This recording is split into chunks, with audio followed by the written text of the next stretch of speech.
बच्चे बाहर आ जाओ यार बच्चे तो बाहर ले जाओ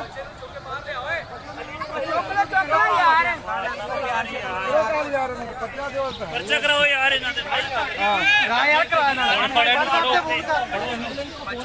वन फाइव को कॉल करो 15 पे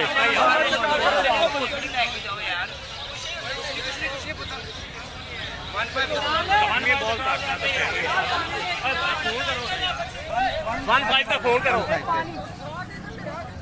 उठा के ले बच्चे 15 और जख्मी बहुत करता बच्चा यार बच्चा जख्मी बहुत हो गया यार 15 कॉल करो यार नहीं उठा जा रहे हो देखो यार 1122 वाले कॉल करो नाल